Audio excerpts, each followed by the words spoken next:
مگر پابندی سے وہ زکوٰۃ نکالتے ہیں.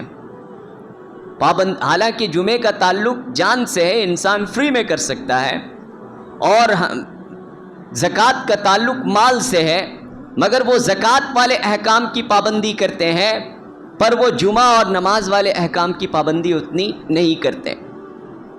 مگر سب سے بڑا سمسیا یہ آتا ہے کہ ہم زکوٰۃ کے پیسے کسے دیں، اور یہی وہ چیز ہے جس کی وجہ سے ہمارے درمیان میں زکوٰۃ مسلمان اتنے نکالنے کے باوجود مسلمانوں میں غریبی ختم نہیں ہو رہی ہے.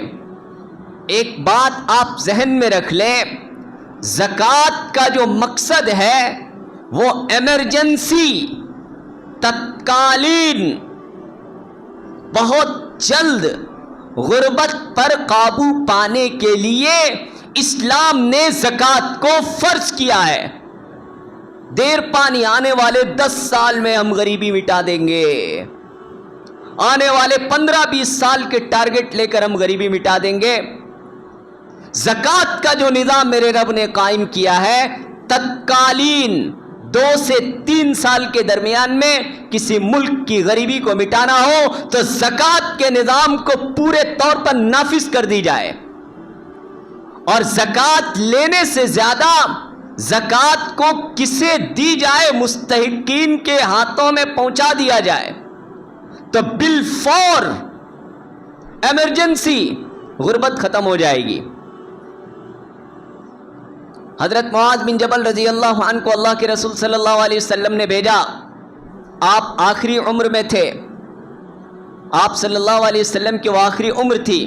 آپ نے ان کو یمن بھیجا، اور یمن آپ تشریف لے جاتے ہیں اور ان کو چند باتوں کا حکم فرماتے ہیں، جس میں سے ایک بات یہ ہوتا ہے کہ معاذ جانا، پہلے انہیں اللہ کی نماز کا حکم کرنا، اگر وہ نماز پڑھنے لگے تو پھر انہیں زکوٰۃ نکالنے کو کہنا، اور زکوٰۃ کہتے ہیں انہی کے مالداروں سے لے کر انہی کے غریبوں میں تقسیم کر دینا. حضرت معاذ بن جبل رضی اللہ عنہ یمن میں رہ کر جو زکوٰۃ کا جو نظام قائم کیا، آپ یہاں یمن تشریف لے جاتے ہیں. کچھ ہی دنوں کے بعد اللہ کے رسول صلی اللہ علیہ وسلم وفات پا چکے ہوتے ہیں. حضرت ابو بکر صدیق رضی اللہ عنہ کا دور آ جاتا ہے جی. اس کے بعد 2-3 سال وہ خوب محنت کرتے ہیں، اسٹیبلش کرتے ہیں اپنے حکومت کو. اس کے بعد حضرت عمر رضی اللہ عنہ کا دور آ جاتا ہے. حضرت عمر رضی اللہ عنہ کے دور میں حضرت معاذ بن جبل رضی اللہ عنہ یمن سے یمن کے زکوٰۃ کا ایک حصہ مال مدینہ بھیج دیتے ہیں.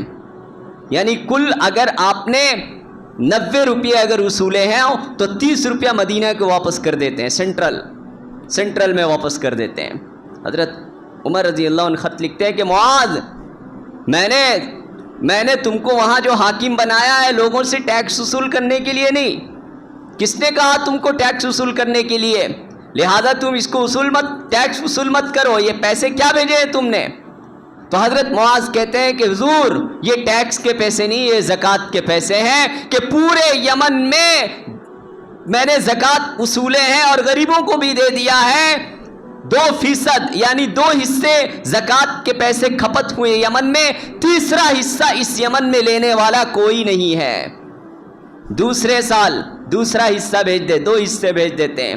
تیسرے سال کل مال کا زکوٰۃ کا، یمن کا کل زکوٰۃ کا رقم مدینہ منورہ بھیج دیتے ہیں. حضرت عمر رضی اللہ عنہ ہر سال وہ سوال کرتے ہیں.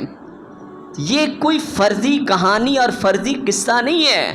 آپ قلم کاپی اٹھائیں، نیٹ میں آپ ٹٹولیں کہ آپ کے اس ملک میں سالانہ 1 کروڑ ٹرانزیکشن کے لوگ کتنے ہیں.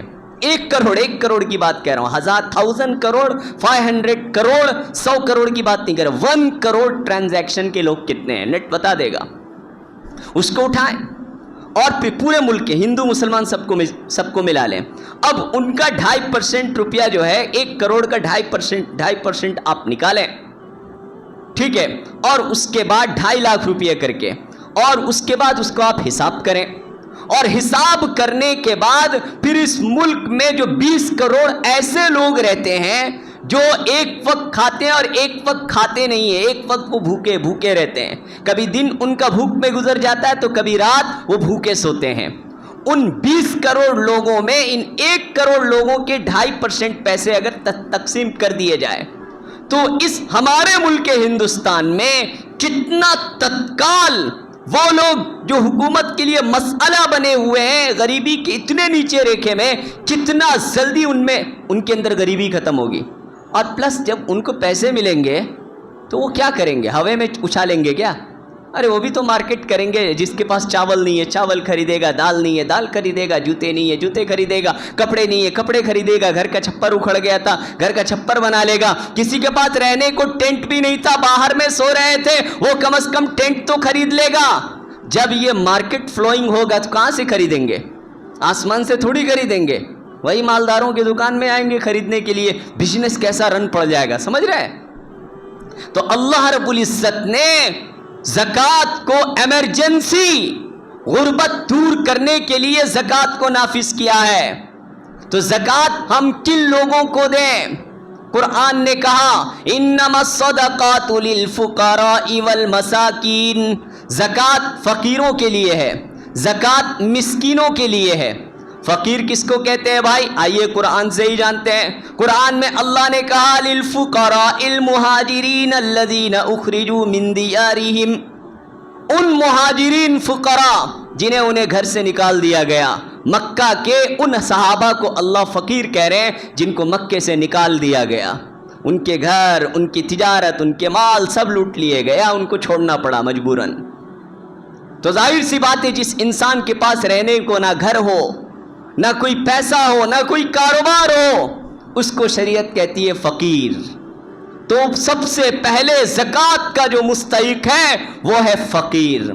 والمساکین، دوسرا جو مستحق ہے زکوٰۃ کا وہ مسکین ہے۔ مسکین، مسکین کس کو کہتے ہیں؟ آئیے وہ بھی قرآن سے ہی پوچھ لیتے ہیں بھائی مسکین کس کو کہا جاتا ہے۔ اللہ رب العزت نے موسیٰ علیہ السلام کو حکم دیا کہ جاؤ سمندر میں میرا ایک بندہ رہتا ہے، اس سے تم علم حاصل کرنا۔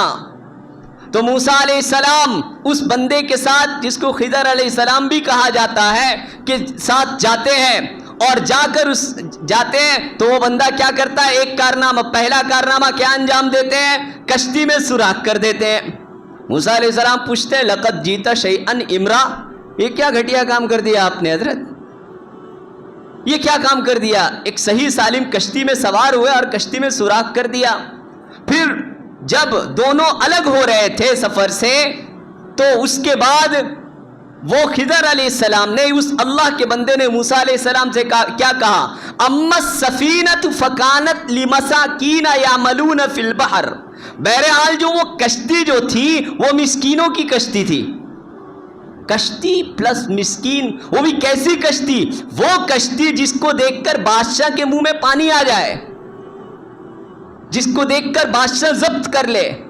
تو اسی لیے میں نے اس کشتی کو سوراخ کر دیا تاکہ سمندر کے اس پار بادشاہ رہتا ہے، وہ بادشاہ ہر اچھی چکنی چپاٹی کشتی کو دیکھ کر غصب کر لیتا ہے، اس کو قبضے میں لے لیتا ہے۔ اس لیے میں نے اس کے اندر عیب پیدا کر دیا تاکہ ان مسکینوں کی جو روزگار ہے یہ بچ جائے۔ یہ حکمت انہوں نے بیان کی۔ تو اس سے پتہ چل رہا ہے جس کے پاس ضرورت کی کوئی چیز ہو، اپنا گھر ہو، اپنی سواری ہو، لیکن 612 گرام چاندی کے سے کم مقدار میں اس کے پاس روپیہ پیسہ ہو، زندگی بڑی ٹانی ٹونی سے گزر رہی ہو، تو اس کو کہا جاتا ہے مسکین۔ یعنی مسکین کا مطلب یہ نہیں کہ بالکل یہ ہو جائے، اس کو کہتے ہیں والمساکین۔ تو صدقات کس کے لیے ہے؟ فقراء کے لیے۔ زکوٰۃ کس کے لیے ہے؟ مساکین کے لیے۔ والعاملین، تیسرا جو مد اللہ نے ذکر فرمایا عامل، یہ اس کا تعلق حکومت سے ہے۔ یہ حکومت فی الوقت اسلامی حکومت ہے نہیں، تو اس کو ابھی بات کر دے دیں۔ والمؤلفۃ قلوبہم، اور تالیف قلب کے لیے ہے، یعنی وہ نو مسلم جو نئے نئے اسلام میں آئے۔ ظاہر سی بات ہے علل خصوص ہمارے ہندوستان پر نظر کیجئے کہ ہمارے اس ملک میں جو نئے نئے لوگ جو اسلام میں داخل ہو رہے ہیں بھائی، اچھا خاصا ڈیٹا ہے، آپ پڑھ کر تو دیکھیں، میڈیا کی بات کو چھوڑیں۔ تو اب ظاہر سی بات ہے وہ بے روزگار ہیں، وہ حالات کے مارے ہوئے ہیں، سماج سے بھگائے ہوئے ہیں، اپنی برادری سے نکالے ہوئے ہیں، بعضوں کو اپنا گھر چھوڑنا پڑ رہا ہے، اپنے کاروبار سے ہاتھ دھونے پڑ رہے ہیں، نئے نئے مسلم ہیں، آپ ان لوگوں کو زکوٰۃ کی رقم دیں. یعنی تو وہ زکوٰۃ کے مستحق نہیں ہیں، لیکن اگر ان کو پیسے دیں گے تو اسلام پر ان کو جماؤ آ جائے گا، مسلمان کے تئیں ان کے دل میں محبت پیدا ہو جائے گی. اگر یہ شکل آج بھی موجود ہے تو آپ دے سکتے ہیں، جی آپ دے سکتے ہیں. وَالْمُؤَلَّفَةِ قُلُوبُهُمْ وَفِي الرِّقَابِ، گردن چھڑانے کے لیے. گردن چھڑا، پہلے غلام باندی کا دور ہوا کرتا تھا، آج تو غلام باندی کا دور ہے نہیں. مگر جیل میں مسلمان، کتنے ایسے مسلمان بے قصور مسلمان پڑے ہوئے ہیں، یا جن کا قصور کیا تھا کہ راستہ چل رہے تھے، کسی سے لڑائی جھگڑا ہوئی، پولیس لے آ کر ان کو بند کر دی. ان کے طرف سے کوئی مقدمہ لڑنے والا نہیں. مقدمہ کی اگر ہیرنگ ہو تو 2000 روپے خرچے ہوں گے. وہ 2000 روپیہ بھی نہیں ہے، پلس علم بھی نہیں ہے کہ ان کو کیسے چھڑایا جائے. تو کم از کم وہ پھر رقاب، یعنی غلام باندیوں والا دور تو نہیں ہے. اللہ کا فضل ہے کہ وہ دور ختم ہو گیا، مگر بے قصور یا چھوٹے موٹے قصوروار مسلمان اگر جیلوں میں پھنسے ہوئے ہیں اور جیل انہیں 2000 4000 5000 10000 20000 کے عوض میں انہیں چھوڑنے کے لیے تیار ہے، وہ آئیں گے، اب تائب کر کے ایک نئی سرے سے زندگی گزاریں گے، اپنے گھر کے لیے روزگار اور مواقع پیدا کریں گے. تو ایسے لوگوں کے مقدمے لڑنے، اگر وہ فقیر مسکین ہو، ایسے لوگوں کے مقدمے لڑنے کے لیے آپ ان کو رقم دے سکتے ہیں.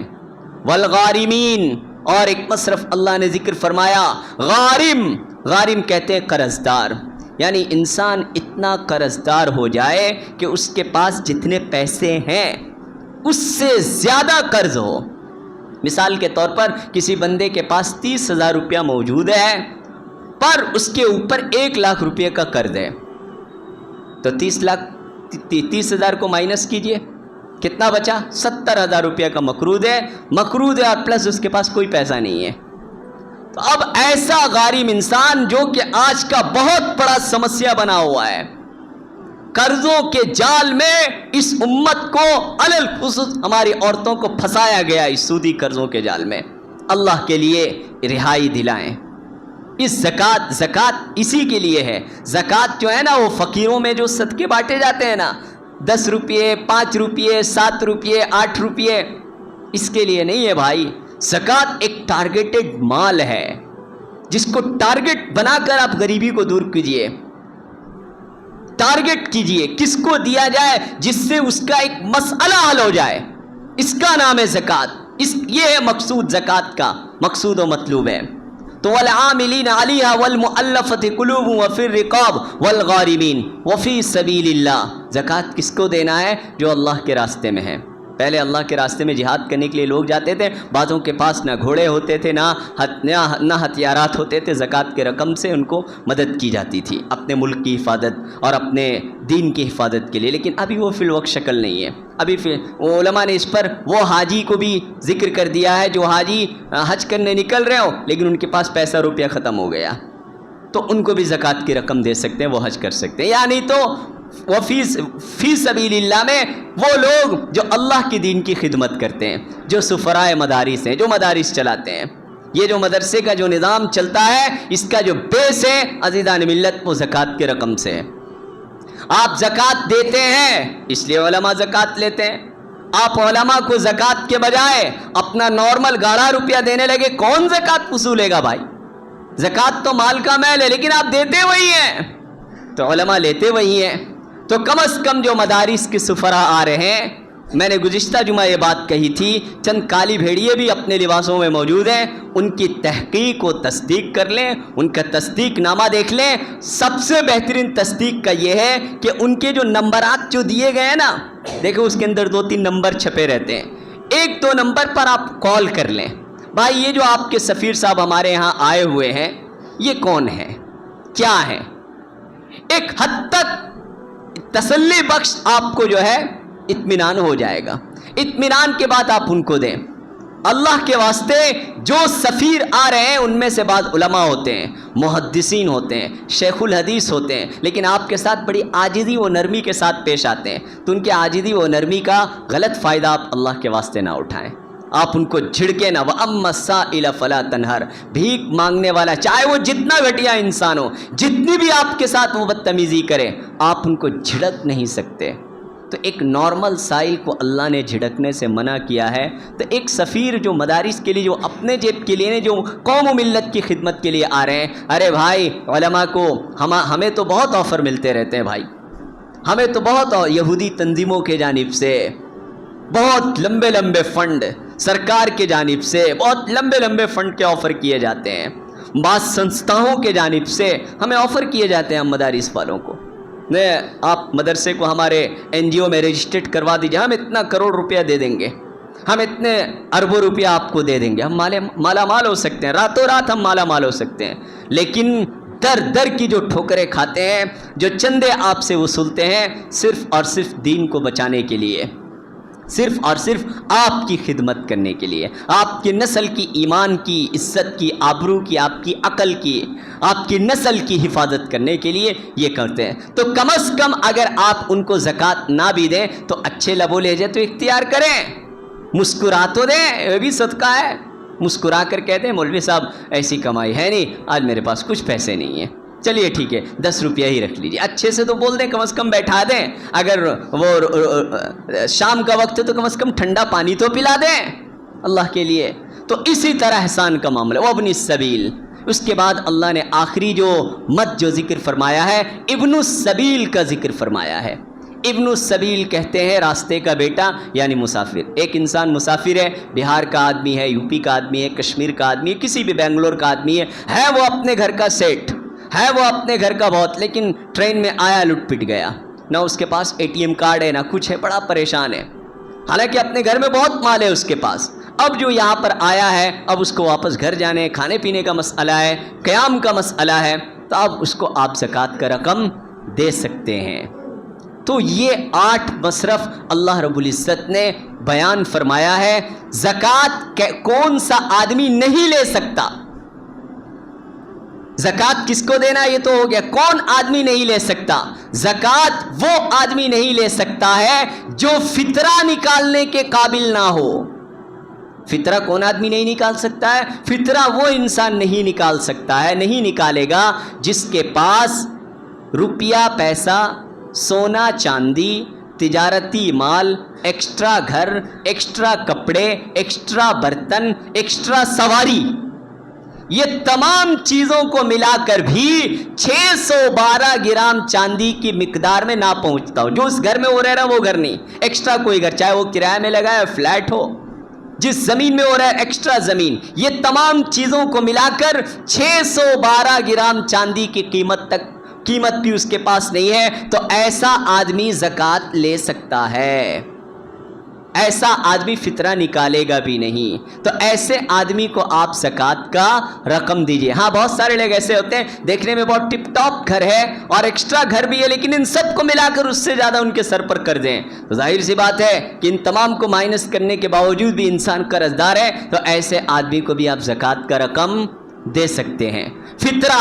فطرہ کے تعلق سے سن لیجئے, 2-3 منٹ اور دے دیجئے. فطرہ جو ہے وہ 4 چیزوں میں نکالا جاتا ہے, کشمش میں, کھجور میں, جو میں, گیہوں میں. کشمش, کھجور, جو اور گیہوں. ہماری قوم کو صرف گیہوں کا یاد آتا ہے. کشمش سے نکالیں گے تو 3.5 کلو, کھجور سے نکالیں گے تو 3.5 کلو, جو سے نکالیں گے تو 3.5 کلو. کشمش, جو, کھجور ریٹ کیسے متعین کریں؟ آپ خود متعین کر سکتے ہیں. پلخانہ میں رہتے ہیں, کسی بھی مودی دکان میں چلے جائیے, آپ پوچھ لیجئے. بھائی ٹکیا پاڑا میں رہتے ہیں, کسی بھی وہاں کی مارکیٹ میں چلے جائیے, بھائی کتنا 3.5 کلو کشمش کتنے کا ہے؟ 900. چلو 900 روپیہ فطرہ نکال دیا. بھائی 3.5 کلو کھجور کتنے کا ہے؟ بھائی 650 روپیہ. چاہے گھٹیا کھجور ہو, اعلیٰ درجے کا کھجور ہو, متوسط درجے کا کھجور ہو, کسی بھی قسم کی کھجور کیوں نہ ہو, آپ اس سے آپ زکوٰۃ نکال سکتے ہیں. اس کے لیے الگ سے مولوی صاحب کی طرف سے ریٹ متعین کرنا کوئی ضروری نہیں ہے, لوگوں کو سہولت کے لیے بتا دیا جاتا ہے. 65 روپیہ ہمارے شہر کلکتہ میں فطرہ طے ہوا ہے نا خدا مسجد سے. 65 کا مطلب یہ گندم یعنی گیہوں سے طے ہوا ہے. گیہوں سے اگر جو فطرہ نکالا جاتا ہے وہ 1 کلو 750 گرام، احتیاطاً 2 کلو کا۔ اگر وہ 65 کہہ رہے ہیں تو آپ کم از کم 70-75 روپے نکال دیجئے، تھوڑا زیادہ نکالیے یار۔ فطرے کا مطلب ہے کہ کسی غریب کا اس دن کا کھانا ہو جائے، یہ ہے فطرے کا مطلب۔ عید کے دن کوئی شخص بھوکا نہ رہے۔ 65 روپیہ میں کسی کا گھر کا چولہا جل جائے گا کیا؟ آپ خود گمان لگائیے نا۔ 65 روپیہ میں آدمی کھانا تو کھا لے گا، کھانے کھا کر خوش نہیں ہوگا۔ غریب کو کھانا بھی کھلانا، اس کو خوش بھی کرنا۔ ارے عید کا دن ہے، 65 روپیے میں کسی کا گھر کا چولہا جل جائے گا؟ تو اسی لیے اللہ نے جسے وسعت دیا ہے وہ کشمش سے نکالے۔ اس کے لیے کشمش سے کیا قیمت ہے آپ کو نو ٹینشن، اس کے لیے مچھوا جانے کی، منڈی میں چکر کاٹنے کی، ایک نرخ نکالنے کی کوئی ضرورت نہیں۔ آپ اپنے پلخانہ میں چلے جائیں، ٹکیا پاڑا میں چلے جائیں، کہیں بھی رہتے ہو آپ وہاں چلے جائیں اور جا کر وہ اس ریٹ پوچھ لیں، اس کے حساب سے فطرہ نکال دیں۔ تو اسی لیے یہ فطرہ جو ہے، فطرہ ہر بالغ مسلمان پر ہے، ہر بالغ مسلمان کے اگر نابالغ بچے ہیں ان پر ہے۔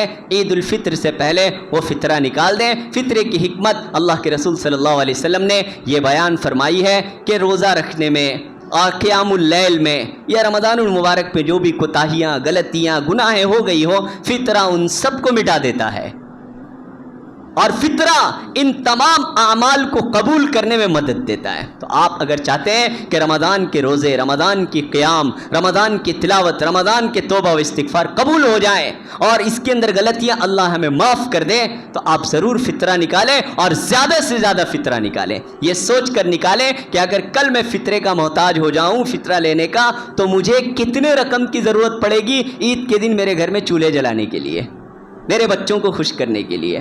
یہ سوچ لیں اور اس کے بعد فطرہ نکالیں۔ اللہ مجھے بھی اور آپ کو بھی اس زکوٰۃ و فطرے کا صحیح مستحقین تک پہنچانے کی توفیق عطا فرمائے۔